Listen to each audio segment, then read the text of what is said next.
On a clear spring day in Florida,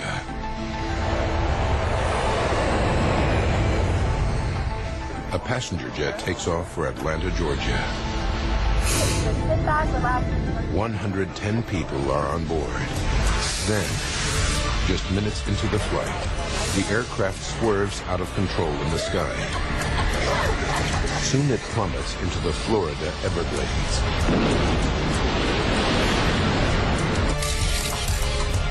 The wreckage all but disappears into the alligator-infested swamp. The cause is a total mystery. Now, using advanced computer simulation, we reveal the facts behind one of America's most baffling air crashes and show exactly what went wrong on Flight 592. Disasters don't just happen. They're triggered by a chain of critical events.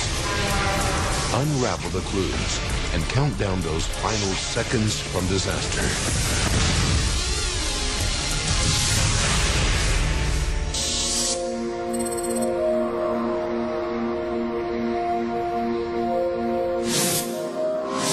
The United States, Florida, Miami International Airport,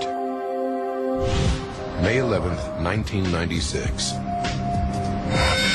11:30 a.m. Jay Smith is being dropped off by his friend Scott Kleiman. Jay is on his way home to Montgomery, Alabama. Don't forget to say hi to your parents, okay? Tomorrow is Mother's Day, and his family is looking forward to seeing him, especially his mother, Susan.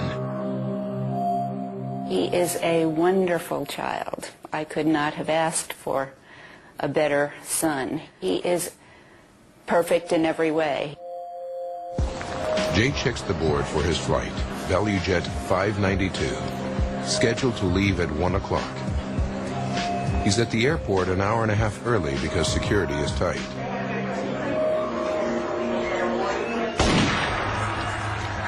The 26th Olympic Games start soon in Atlanta, and already the FBI has arrested right-wing militants and discovered bomb-making equipment. Islamic terrorist Ramzi Youssef is also in the headlines. He's accused of trying to blow up the World Trade Center. The FBI believes that members of his group could still be at large and ready to strike. Airliners are considered a prime target.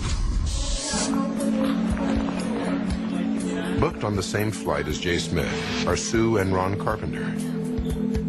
They got married just 3 days ago on a cruise ship in the Caribbean. And Sue's brother, Mike, couldn't be happier for them. She was never happier in her life, and I don't think Ron was either. They had common interest, enjoyed being together. They were such a good match. Also traveling to Atlanta are several children, among them Andrew Leonard, his brother Jeremy, and sister Tabitha, who turns 13 a week from today. In total, 105 passengers are about to board the aircraft. It's a Douglas DC-9-32, a twin-engine jet with a distinctive T-tail stabilizer at the rear. The DC-9 has been in service for over 3 decades and was once a mainstay of American domestic aviation. But its history is not without incident. Since 1966, 77 DC-9s have been lost, with more than 1,800 fatalities. Now 27 years old, this particular plane has clocked over 68,000 hours in the air and is currently owned by the budget airline Valujet. 1:25 p.m. Flight attendant Mandy Summers welcomes the passengers. Her bubbly personality has earned her the nickname Mrs. Valujet. She's only had the job for a few months, but she's hoping for a promotion soon. She just knew it wasn't really where she wanted to be in her life. I guess she envisioned it as something more than it really was when she actually started. At the gate, ramp agents load the DC-9's forward cargo hold with passenger baggage. 62 pounds of U.S. mail and some aircraft parts, 3 tires, and several cardboard boxes labeled COMAT, short for company material.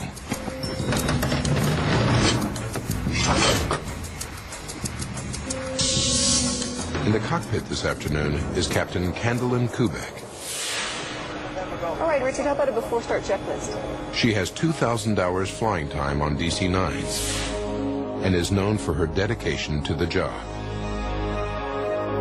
She couldn't get it out of her blood. She was destined to fly and just wasn't happy any other way. 1:30 p.m. and the aircraft is 30 minutes behind schedule due to some minor mechanical problems. The jet's autopilot isn't working properly. A fuel gauge and cabin phone are out. And there's a glitch in the hydraulics backup circuit. Checking through the systems is First Officer Richard Hazen, an Air Force veteran with 20 years of aviation experience. Faulty equipment isn't unusual at Valujet. The carrier sells low-cost airfares using old airplanes bought from around the world. Its fleet is among the oldest in the United States, averaging 26 years, and there have been some recent incidents.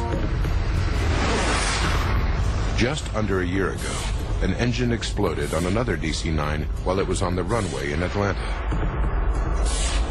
7 people were injured by flying debris, and the Federal Aviation Administration has the carrier under investigation. 1:32 p.m. Opelika Airfield, 10 miles from Miami International. Daniel Muehlhoff and his friend Rick Delisle get ready for a flight in Daniel's single-engine Piper Arrow. 1:41 p.m. Mechanics can't fix the autopilot before the flight, so the flight crew disengages it. The other problems aren't serious, so the plane is ready to go. Set pressure normal. Captain Kubek and First Officer Hazen go through their final pre-flight checks, preparing for takeoff. 1:44 p.m. After a 44-minute delay, ground control finally clears Flight 592, call sign Critter, for takeoff. Florida 592, your flight Atlanta by Miami 7. Clear on your side? All right, clear over here on the left. Now the flight crew taxis the 53-ton plane towards the runway and waits for their takeoff slot.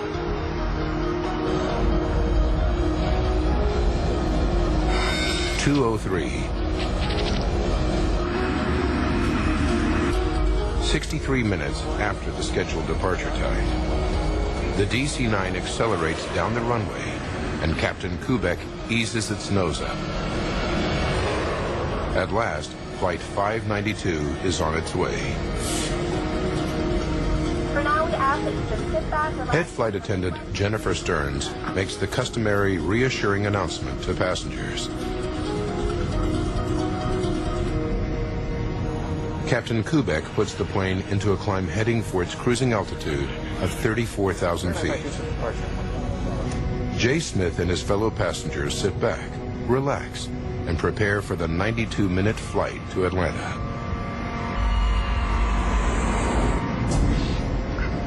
But at 2:10 p.m., just minutes after takeoff, people start to smell smoke. Flight attendant Mandy Summers tries to